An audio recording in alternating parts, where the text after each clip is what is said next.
So Adam, the Dear God questions, there's just a few more to do, so I thought while we were chatting up the road, I might ask you, will there be dinosaurs in heaven? Oh, good question. Thanks. Will there be dinosaurs in heaven? Well, I think it's a bit of a complex one. Maybe you should dumb it down. Will there be animals in heaven? Right. Will there? Or particularly, will there be animals in the new creation?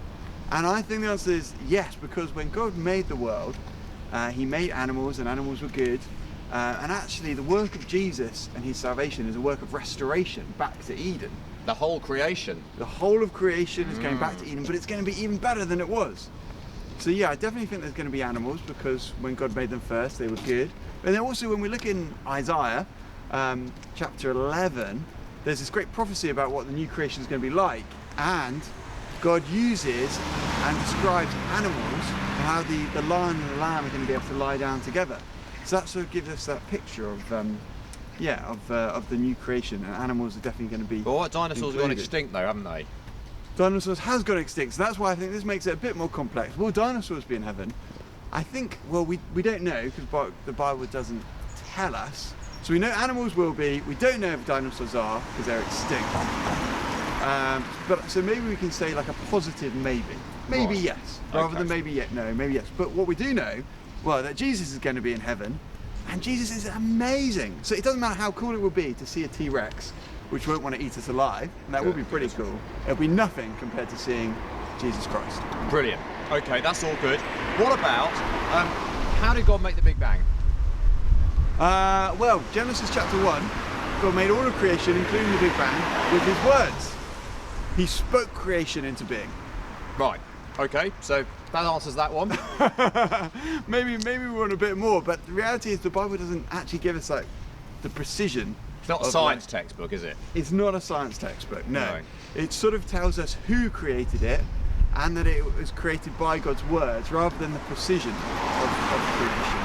Okay, so we don't necessarily know that because it's not a science textbook. However, God has given us minds. He's created our minds, so he wants us to use them. He wants us to do discover things and do scientific work on things, and actually use these minds to discover. So actually, yeah, we should use them to look into the world, to see how he's created it, and to praise him for his creation. Okay, so it's not anti-science or anything like that. Right, the Bible's not anti-science, is it at all? No, not at all. No. I think we probably might need to cross the road. Well, I think, why don't we turn around and walk back the other way? There we are, look. Incredible. That's good, isn't it? Seamless, and we'll just walk down the road the other way. Brilliant.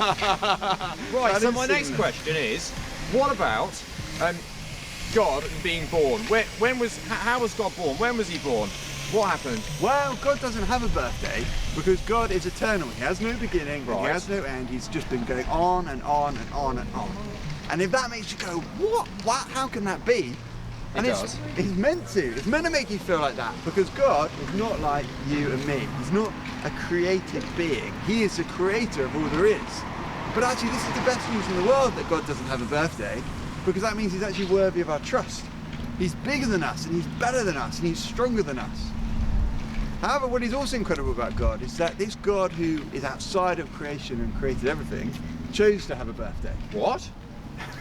He chose to have a birthday when Jesus Christ... yeah, I know what you're going to say. Yes. Christmas. Christmas! Yes. When Jesus Christ came down to earth, God chose to have a birthday. Brilliant. Okay, last question. Why do people say, oh my God? That's a really good question. It did actually make me ponder, why do people say, oh my God? And I think people say it for two reasons. Firstly, I think people say it as like a statement of shock.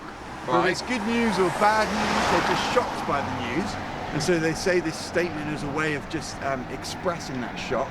And it's sort of like, whoa, I'm really surprised. However, I also think that people also say it because they're a bit foolish. Because you're actually taking God's name in vain, which God tells us not to do. And that's not very sensible. He's the creator of all there is. We shouldn't be treating him with disdain, like a little creature. No, we should be treating him with respect and with reverence. Yeah. Brilliant. Thank you very much. You've answered my 4 little questions to my satisfaction. It's been lovely to take a stroll down the road with you, Adam. It's been a joy. And we've made it to your house. And we've made it back. We went on a long walk, and now we've come right back to where we started. Thank you for listening to our video.